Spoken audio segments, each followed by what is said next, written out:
Happy Friday, Baylor College of Medicine and friends of Baylor.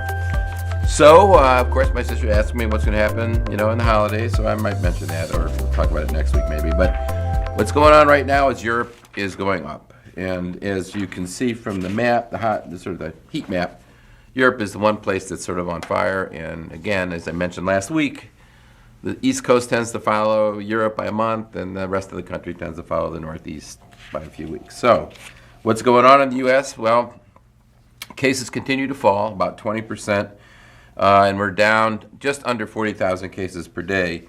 It's falling almost everywhere, but hospitalizations are beginning to tick up in the Northeast. So again, a little bit concerned about that.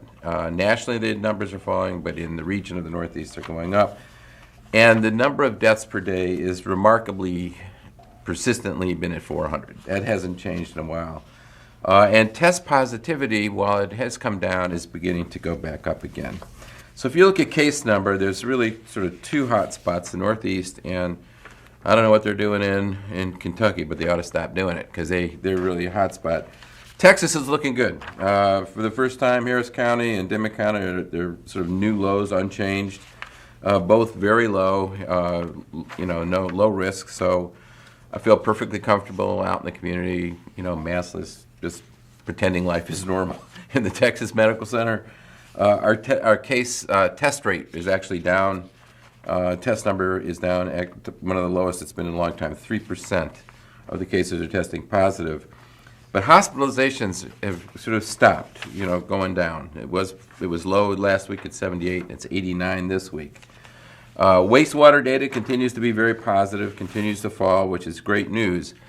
But again, wastewater is very predictive of what's going to happen in a couple of weeks. And if you look at nationally what the wastewater data is, it's not that good. So you can see Texas is low and our community is low, but the Midwest is going up and the Northeast is going up. And I mentioned Boston was almost double the wastewater data. Wastewater viral burden was up almost twofold in Boston, and Massachusetts continues to go up. That means there are going to be more and more cases in a couple of weeks. So we're beginning to see that fall surge in the Northeast because of the change in weather. And it's really being driven now by the main variants that I went over last week, the variants of BA5, BA4, and BA2. And you can see the BA4.6 is now moving up. It's it's competing more and more with BA5. So it's important to sort of think about, if you got infected sometime in the spring or the summer, you almost certainly got infected with BA5. That's what I got infected with over the July 4th holiday. So you have some resistance to 5 and 4 until 4 to 6 months goes by, and then your resistance drops, and you'll need to get a booster. But for people who got vaccinated only with the original vaccine or got COVID a year ago, they're very susceptible to BA5, and so the bivalent vaccine will be very important. You should get that as soon as you can. Otherwise, there's going to be a lot of cases in the fall, and I'm really worried because very few people have been getting the bivalent vaccine, only 4% of the U.S. So there was an interesting blog that I read by Eric Topol.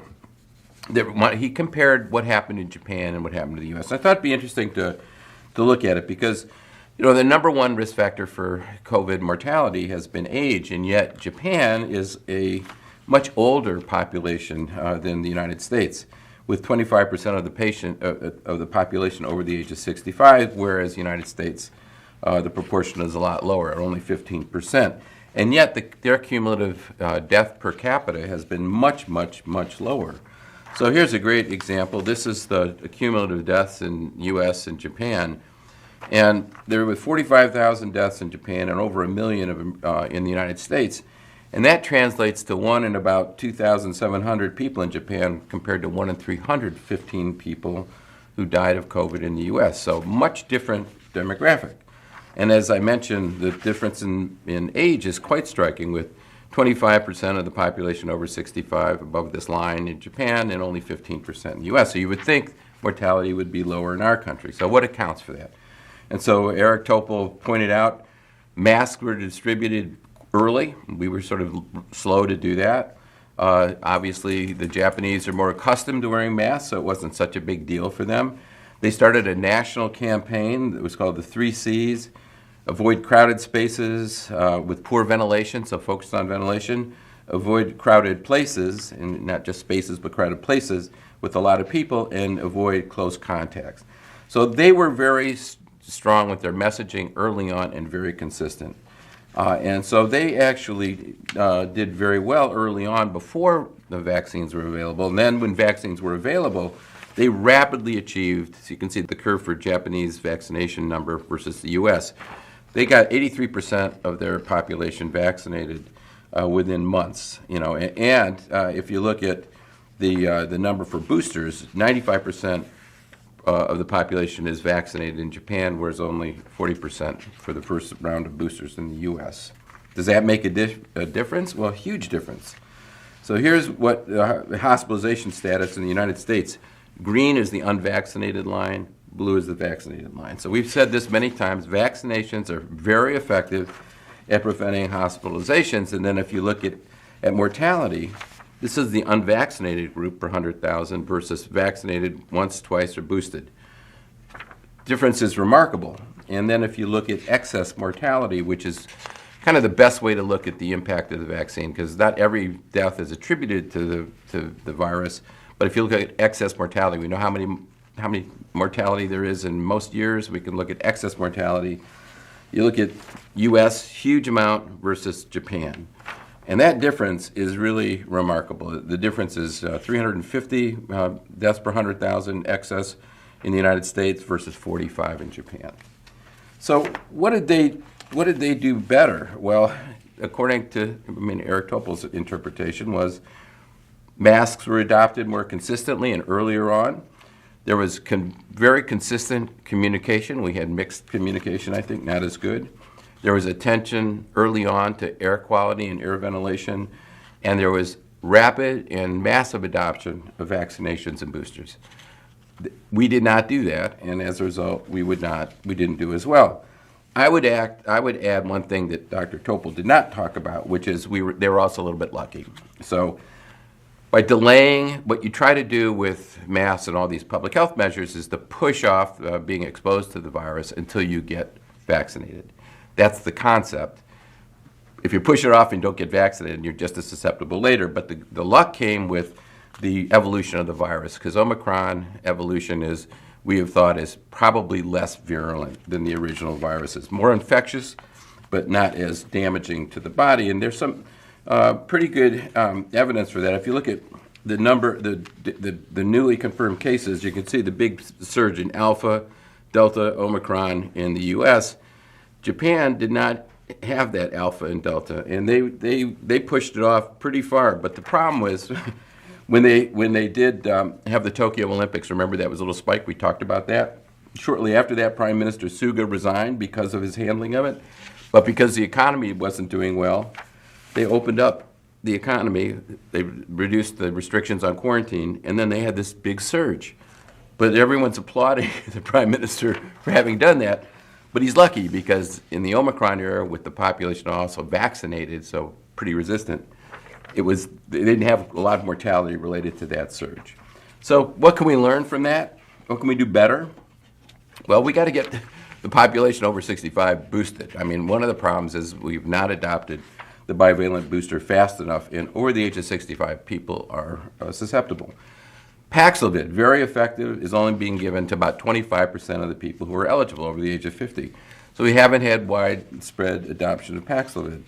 And across all age groups, there's an 80% reduction in hospitalizations if you have 2 boosters. And so people are still reluctant with their kids or middle-aged folks, young folks, to get vaccinated. They need to be vaccinated. So bottom line is, if we want to go into the holidays and you want to have family get-togethers and Thanksgiving and Christmas, get everybody boosted. I mean, please get vaccinated.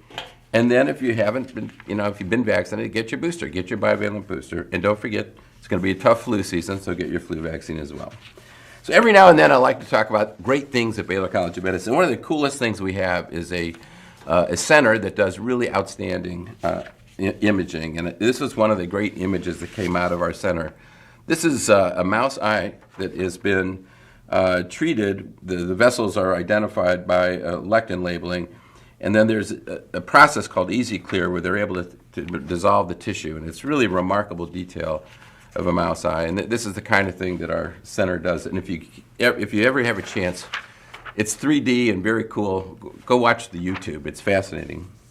It's actually and it was done by Dr. Shu. So very, very proud of that. Really great imaging. And that's available to everybody at Baylor, all the imaging corps. I want to finish today with a bunch of shout-outs. First of all, the Hess Toy Truck Company.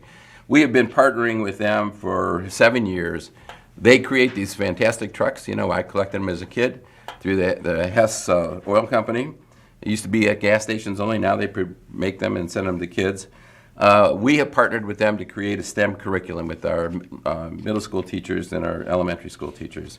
And we're doing it again. That we co-brand this. It's very exciting. So we're looking forward. You'll see the Hess truck come out this year. Also, this is an awareness month for several things: domestic violence awareness, breast cancer awareness, and cybersecurity awareness. And of course, Monday is Diwali, the Festival of Lights, which commemorates the triumph of light over darkness, good over evil, knowledge over ignorance, for all of you observing. So have a happy Diwali. And finally, Lily's Halloween costume, as you saw them last week, all the choices. Right now, the lobster's in the lead, I have to say. I think the cow is in second place. But my favorite thing is, of course, the Carrizo Springs News have said that they are going to have Halloween on the 29th rather than on the 30th. I have no idea who is in charge, but I'm going to have to talk to the folks over in Demet County. But anyway, Lily's going to go there early because she thinks she can trick-or-treat both nights, the night before Halloween and then Halloween. So she's going to have double treats this year.